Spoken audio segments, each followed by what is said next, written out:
আসসালামু আলাইকুম। এখন শুনবেন সংবাদ শিরোনাম। বাংলাদেশেও দক্ষিণপন্থী রাজনীতি উত্থানের চেষ্টা হচ্ছে মনে করেন বিএনপি মহাসচিব। আমার কাছে মনে হয় না যে জনগণের মধ্যে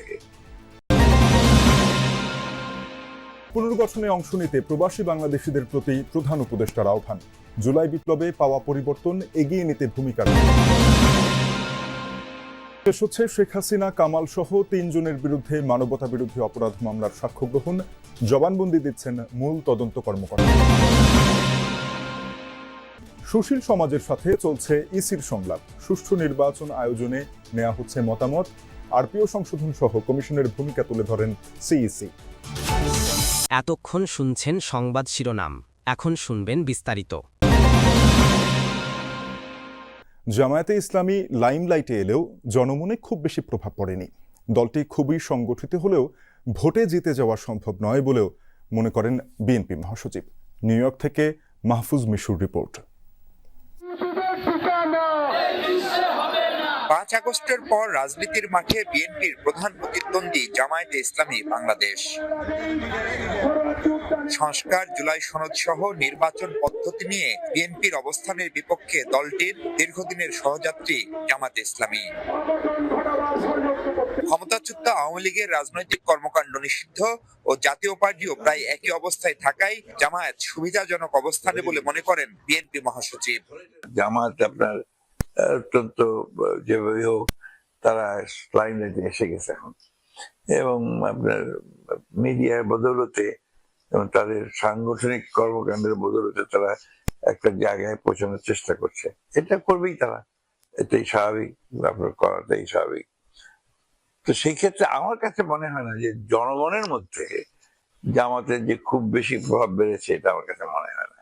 আমি নিজে মাঠের রাজনীতিবিদ, মাঠে যাতায়াত করি, তাতে বুঝতে পারি যে তার গিয়ে সেখানে খুব বেশি একটা নাই।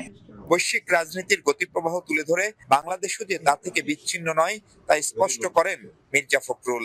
তবে সেই প্রচেষ্টা ভোটের মাঠে সফল হবে না বলে বিশ্বাস তার। মানে সারা পৃথিবীতেই আপনার একটা দেখা যাচ্ছে যে দক্ষিণ পন্থা যারা নিয়ে যারা রাজনীতি করে তাদের একটা উত্থান হচ্ছে আর কি। সেক্ষেত্রে বাংলাদেশে এটা চেষ্টা করা হচ্ছে। পুনর্গঠন প্রক্রিয়ায় অংশ নিতে প্রবাসী বাংলাদেশিদের প্রতি আহ্বান জানিয়েছেন প্রধান উপদেষ্টা professor doctor Mohammad Yunus. New ইয়র্কে এনআরবি কানেক্ট ডে উপলক্ষে এক অনুষ্ঠানে তিনি বলেন, প্রবাসীরা বাংলাদেশের অবিচ্ছেদ্য অংশ। জুলাই বিপ্লবের পর সৃষ্ট পরিবর্তনকে এগিয়ে নিতে বিদেশে থাকা বাংলাদেশিদের গুরুত্বপূর্ণ ভূমিকা রাখতে হবে। বাংলাদেশ বিনিয়োগ উন্নয়ন কর্তৃপক্ষ বিডার আয়োজনে নিউ ইয়র্কে অনুষ্ঠিত হয় এনআরবি কানেক্ট ডে। অনুষ্ঠানে যোগ দেন প্রধান উপদেষ্টা প্রফেসর ডক্টর মোহাম্মদ ইউনূস। প্রবাসীদের করতালি আর স্লোগানে সিক্ত হন বাংলাদেশের একমাত্র নোবেলজয়ী এই অর্থনীতিবিদ। হাত নেড়ে অভিবাদনের জবাব দেন তিনি। ভাষণে ঘুরে ফিরে উঠে আসে বাংলাদেশের প্রসঙ্গ। প্রফেসর ইউনূস জানান, 1 বছর আগে কি পরিস্থিতিতে তাকে সরকার গঠন করতে হয়েছিল এবং এখন চলছে দেশ পুনর্গঠনের কাজ। ছাত্ররা তাদের রক্ত দিয়ে যে সুযোগ সৃষ্টি করে দিয়েছে, সেটা শুধু একটি রাজনৈতিক সরকার পরিবর্তনের বিষয় ছিল না, এটা দেশের একটা পুনর্জন্মের বিষয়। সেই পুনর্জন্মটা হাতে খড়ি থেকে শুরু করে সামনে গিয়ে পেছনের দিকগুলোকে আছে, যেগুলো আলাপ করলাম, দুর্নীতি ইত্যাদি, এগুলো কত জটিল চলে যাওয়া হয়। এগুলো কোন জিনিস আর নতুন বাংলাদেশে যাতে প্রবেশ করতে না পারে সেই ব্যবস্থা, সেটি আমাদের সরকার প্রধান বলেন, প্রবাসীরা যেখানেই থাকুক না কেন দেশের জন্য তাদের অবদান অতুলনীয়। আমাদের অর্থনীতি শেষ, কিছু নেই, একেবারে তলানি তলানি। আচ্ছা, এটা তো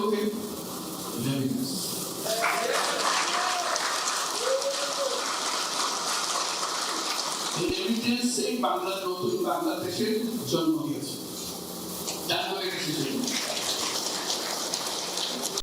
সাবেক প্রধানমন্ত্রী শেখ হাসিনা, সাবেক স্বরাষ্ট্রমন্ত্রী আসাদুজ্জামান খান কামাল সহ 3 জনের বিরুদ্ধে জুলাই আগস্টে সংঘটিত মানবতা বিরোধী অপরাধ মামলার সর্বশেষ সাক্ষীর সাক্ষ্য গ্রহণ চলছে। মামলার মূল তদন্ত কর্মকর্তা মোহাম্মদ আলমগীর আন্তর্জাতিক অপরাধ ট্রাইব্যুনাল 1-এ 54তম সাক্ষী হিসেবে জবানবন্দি দিচ্ছেন। এ সময় প্রসিকিউশনের পক্ষ থেকে তদন্ত কর্মকর্তার জবানবন্দির অংশবিশেষ ও জব্দ করা ভিডিও প্রদর্শন করা হয় ট্রাইব্যুনালে। এর আগে গত 24 সেপ্টেম্বর মামলার 22তম দিনের সাক্ষ্য গ্রহণে বিশেষ তদন্ত কর্মকর্তা ও প্রসিকিউটর তানভীর হাসান জোহা সাক্ষ্য দেন।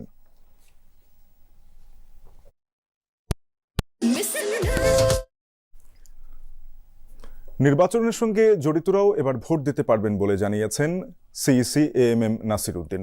নির্বাচন ভবনে সুশীল সমাজের প্রতিনিধিদের সঙ্গে ইসি সংলাপের সূচনা বক্তব্যে সিইসি একথা বলেন নির্বাচন ঘিরেই ইসি আয়োজিত সংলাপ কেবল আনুষ্ঠানিকতা নয়, সুষ্ঠু নির্বাচন আয়োজনে এই সংলাপ গুরুত্বপূর্ণ ভূমিকা পালন করবে। নাসির উদ্দিন জানান, দায়িত্ব গ্রহণের পর থেকে ইসি বিশাল কর্মযজ্ঞ হাতে নিয়েছে। সিইসি বলেন, আরপিও সংশোধন সহ ভোটার তালিকা হালনাগাদ করা হয়েছে। আইনে পোস্টাল ব্যালটের কথা থাকলেও এর প্রয়োগ ছিল না উল্লেখ করে সিইসি বলেন, বর্তমান কমিশন এ নিয়ে কাজ করছে। আমরা আশা করব আজকের যে আপনাদের যে জ্ঞানলব্ধ, অভিজ্ঞতালব্ধ, আপনাদের যে উইজডম, আপনাদের মেধা মন্ত্রের দিকে যে উৎসাহিত যে পরামর্শ, মতামত উঠে আসবে ইনশাল্লাহ। আমি মনে করি এটা আমাদেরকে অত্যন্ত, আমাদের কাজকর্মে অত্যন্ত গুরুত্বপূর্ণ ভূমিকা রাখবে। এ বিষয়ে আরো বিস্তারিত জানাতে নির্বাচন ভবন থেকে যোগ দিচ্ছেন সহকর্মী তানভীর মৌসুম। তানভীর, জানাবেন যে সুষ্ঠু ভোট আয়োজনে সংলাপে সুশীল সমাজের প্রতিনিধিরা কি ধরনের মতামত তুলে ধরেছেন? সংলাপের ফাঁকে কারোর সাথে কথা হয়েছে কিনা আপনার? শাফিন, এখনো সংলাপটি চলছে, অর্থাৎ প্রথম পর্বের যে সংলাপ সেই সংলাপটি এখনো শেষ হয়নি এবং এই সংলাপে আসলে নির্বাচন কমিশনের ভূমিকা, নির্বাচনে কি ধরনের হওয়া উচিত সে বিষয়টি নিয়ে কিন্তু অনেক আলোচকই কথা বলেছেন এবং এখানে কোনো আলোচক বলেছেন এআই এর অপব্যবহার নিয়ে এবং উপমহাদেশে পাকিস্তান এবং ভারতে কিভাবে নির্বাচনের সময়ে এআই অনেক বড় প্রভাব রেখেছিল সে বিষয়টি নিয়ে আলোচকরা আলোচনা করেছেন। আবার আরেক দিক দিয়ে আমরা দেখেছি যে এখন যেরকম কথা বলছেন রাশেদা কে চৌধুরী, এর আগে কথা বলেছিলেন সাংবাদিক সোহরাব হাসান এবং তিনি তখন বলেছিলেন যে আসলে এই নির্বাচনে যে ধরনের যে আইন শৃঙ্খলা ভঙ্গ হয় এবং যে নির্বাচন আচরণবিধি লঙ্ঘন হয় সেগুলো সাধারণ মানুষই করে থাকে, কিন্তু সাধারণ মানুষ এটি লঙ্ঘন করলেও পরবর্তীতে এর দায় চাপে কিন্তু নির্বাচন কমিশনের উপরে এবং নির্বাচন কমিশনের উপর দায় চাপার কারণেই কিন্তু পরবর্তীতে আহ্বান জানানো হয় যে নির্বাচন কমিশন যেন শক্ত ভূমিকা পালন করে একটি নির্বাচন পরিচালনার ক্ষেত্রে। এক্ষেত্রে তারা বলেন যে এই সরকারের ক্ষেত্রেও যদি সরকারের প্রভাবশালী কারো ক্ষেত্রেও যদি নির্বাচনী আচরণবিধি ভঙ্গ এবং নিয়ম নীতি ভঙ্গের ব্যাপারে অভিযোগ থাকে তাহলে যেন সে বিষয়টি নিয়ে তারা শক্ত অবস্থান নিতে পারেন সে আহ্বান জানানো হয়। একই সাথে এআই এর অপব্যবহার ছাড়াও আর্মির ম্যাজিস্ট্রেসি ক্ষমতার সদ্ব্যবহার সহ আরও অন্যান্য অনেক কিছুই উঠে এসেছে এবং আমরা দেখতে পাচ্ছি যে এখন আসলে ঠিক কিছুক্ষণ আগেই এই প্রথম পর্বের সংলাপটি শেষ হয়ে গেছে এবং আর কিছুক্ষণ পরে শুরু হবে দ্বিতীয় পর্বের সংলাপ। শাফিন, দিনের সংলাপ শেষে নিশ্চয়ই তানভীর মৌসুম আমাদেরকে আরো বিস্তারিত জানিয়ে দেবেন। রাজধানীর আজিমপুরে সাবেক এমপি হাজী সেলিমের একটি বাড়িতে অভিযান চালাচ্ছে যৌথ বাহিনী। সেখানে সেলিম পরিবারের ব্যবহৃত 6টি গাড়ির সন্ধান মিলেছে। ঘটনা